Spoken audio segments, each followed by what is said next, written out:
5 siglos después, el mundo sigue buscando una tumba que en realidad podría estar vacía. En 1476, Drácula cayó en batalla. El hombre detrás del mito era Vlad III, príncipe de Valaquia, llamado Vlad Tepes o Vlad el Empalador, apodo ganado por convertir los campos de batalla en bosques de cadáveres, atravesando a sus enemigos con estacas y dejando sus cuerpos expuestos durante días como un macabro recordatorio de su crueldad. Las crónicas afirman que su cabeza fue enviada al sultán del Imperio Otomano como prueba de su muerte, pero no existe evidencia física que confirme ese relato. Y cuando siglos después abrieron su supuesta tumba, no encontraron una prueba concluyente. Pero esta no es la leyenda del vampiro que todos conocen. Esto comienza donde la historia deja un vacío. Sin un cuerpo que lo acredite, nadie puede demostrar que realmente murió. Si nadie puede mostrar sus restos, ¿qué fue lo que realmente enterraron? No hubo pruebas concluyentes. Existen versiones que afirman que pudo haber sido sepultado en secreto o trasladado lejos de Valaquia. Incluso hay teorías que sostienen que pudo haber sido capturado y no asesinado.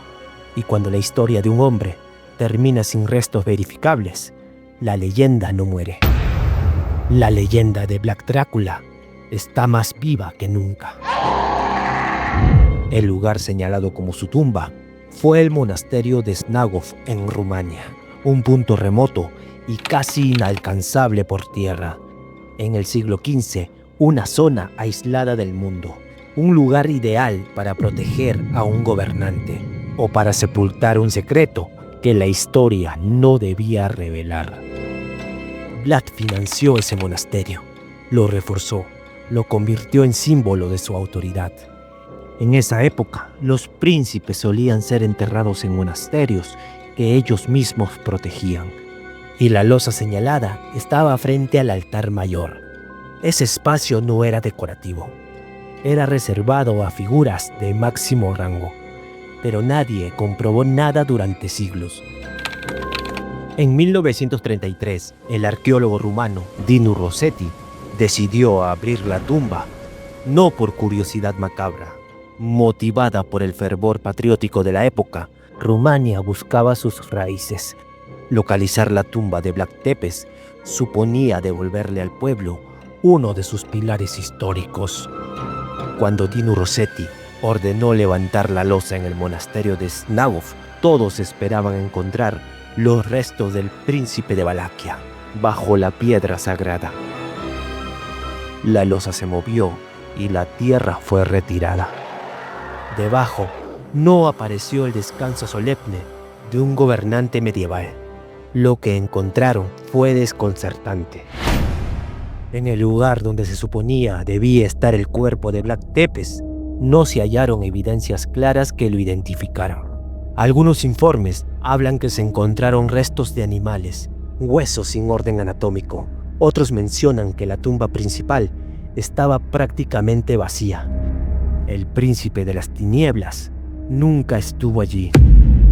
Si realmente murió en batalla en 1476, enfrentando fuerzas del Imperio Otomano, debería existir un relato preciso sobre el destino de su cuerpo, algún registro inmediato, alguna crónica detallando cómo su cuerpo fue recuperado del campo de combate, cómo se confirmó su identidad, cómo fue trasladado y sepultado. Pero no existe ese documento contemporáneo. Lo que aparecen son versiones posteriores que simplemente afirman que murió y nada más. Un final declarado, sin una secuencia clara entre la batalla y la tumba. Y en el siglo XV, eso no es un detalle menor, porque en esa época, un príncipe derrotado no siempre era ejecutado de inmediato. A veces era más valioso con vida. Un gobernante capturado podría convertirse en herramienta estratégica. Servía para negociar treguas, forzar alianzas, intercambiar territorios. exigir juramentos de lealtad o solicitar rescates enormes. Y aquí es donde la oscuridad entra en escena. Si cayó prisionero, su destino pudo haber sido negociado lejos del campo de batalla. Si fue traicionado por los suyos, la versión oficial pudo haberse simplificado para evitar inestabilidad interna. Si su cuerpo era peligroso como símbolo, hacerlo desaparecer era una forma de cerrar el capítulo sin dejar un santuario que pudiera encender otra guerra. Porque un cadáver puede convertirse en bandera y una tumba puede convertirse en amenaza. La leyenda no nace porque alguien vio a Vlad el Empalador levantarse de su tumba. Tampoco porque una aldea jurara haber visto a un monstruo alimentarse de personas en la noche. La leyenda nace por algo mucho más inquietante. Nace porque no hubo un cuerpo que señalar, no hubo un sepulcro definitivo, porque la muerte fue anunciada, pero nunca cerrada con evidencia concluyente. Vlad se convirtió en el príncipe de lo imposible, un puente entre la historia brutal y los temores más antiguos del continente. Siglos después, el nombre de Drácula ya circulaba en Europa del Este cargado de oscuridad. Al significar hijo de Draco, el dragón, el nombre cobró un matiz siniestro en una región donde la gente creía en los Strigoi, espíritus que regresaban de la muerte con una sed insaciable, capaces de alimentarse de la sangre de los vivos para prolongar su existencia. Cuando Bram Stoker escribe Drácula, no elige al azar, elige a un príncipe brutal, apodado Hijo del Diablo. Sin restos verificables, el mito no necesitó pruebas sobrenaturales, solo necesitó una tumba que nadie pudiera confirmar, y con esto, la línea entre historia y ficción se borró. Snagov estaba vacío, pero hay otro lugar que casi nadie menciona y que Vlad conocía demasiado bien: el monasterio de Comana, fundado y fortificado por el propio Vlad Tepes. No era solo un templo, era una fortaleza, territorio controlado por su linaje. Si alguien quería ocultar el cuerpo del hombre más temido de Valaquia, lo llevaría a un lugar nacido de su propio legado. Y cuando siglos después los arqueólogos abrieron la tierra en Comana, hallaron un cuerpo decapitado en el lugar de máximo honor. Una coincidencia casi perfecta con el trágico final de Vlad. Sin embargo, la piedra guardó un silencio absoluto frente a los investigadores. El sepulcro estaba despojado de cualquier insignia real, y la humedad terminó por borrar cualquier evidencia biológica, impidiendo que la ciencia rescatara una prueba definitiva. No es que se confirmara su ausencia, es que ante la falta de una firma en piedra, el hallazgo quedó suspendido en la duda. Una vez más, el hombre de carne y hueso se desvanecía en el tiempo, dejando que el mito ocupara su lugar. Comana es el lugar que más sentido tiene. Murió en esa región. Era territorio bajo su control. Si su cuerpo fue recuperado, lo lógico era enterrarlo allí, bajo rito cristiano. Y ahí empieza lo perturbador. Porque durante años Vlad Tepes fue descrito como cruel, sanguinario, casi demoníaco. En panfletos alemanes lo llamaban monstruo. Sus enemigos lo pintaron como una figura infernal. Con el tiempo, su apodo Drácula empezó a traducirse como Hijo del Diablo.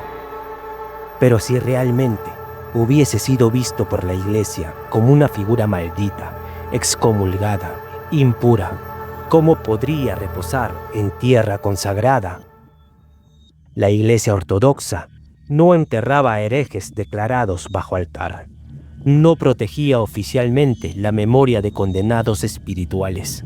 Y sin embargo, la teoría más fuerte lo sitúa precisamente ahí, en suelo cristiano. La mayor contradicción no descansa en una tumba, sino en un linaje que se intentó mantener en las sombras. Un rastro que nos conduce a Italia, tras el nombre de la mujer que muchos señalan como la hija secreta de Vlad Tepes, María Balsa. Más allá de las fronteras de Valaquia, María Balsa no vivió como una fugitiva. Fue integrada a la élite italiana y unida en matrimonio con la más alta nobleza de Nápoles. Su rastro se divide hoy entre las sombras de dos ciudades: Acerenza, donde vivió como condesa, y Nápoles, donde se oculta la prueba más inquietante. Es en el mausoleo de la familia de su esposo en Santa María la Nova, donde los investigadores creen que el cuerpo de Vlad fue sepultado en secreto, oculto bajo símbolos que solo quienes conocían su verdadero origen podrían descifrar. Un símbolo que no pertenece a la nobleza napolitana, sino que es el emblema exacto de la Orden del Dragón, a la que pertenecía el linaje de Vlad. Un rastro de su tierra oculto a plena vista en el corazón de Nápoles, bajo el amparo de los mismos muros que deberían haberlo rechazado. La iglesia no enterraba demonios bajo sus techos ni protegía linajes malditos. Ante esto, solo quedan dos opciones: o Vlad nunca fue el monstruo que el mundo describió, o existió un pacto de silencio para ocultar sus restos para siempre. Quizás las autoridades de la época decidieron que el secreto de su muerte era más valioso que la verdad de sus crímenes. Hay nombres que atraviesan los siglos porque se les negó un cierre definitivo. Y es que la leyenda del conde Drácula no sobrevivió más de 500 años por casualidad. Sobrevivió porque nunca hubo un punto final. Sin tumba, sin restos, sin prueba de muerte. Y mientras la evidencia no aparezca, la pregunta seguirá acechando las sombras. Vlad el Empalador murió realmente en 1476. ¿Por qué el cuerpo nunca apareció? Y es que si una historia no tiene un punto final, es porque el destino aún aguarda un último capítulo. Y quizás esa oscuridad que él sembró aún camina entre nosotros.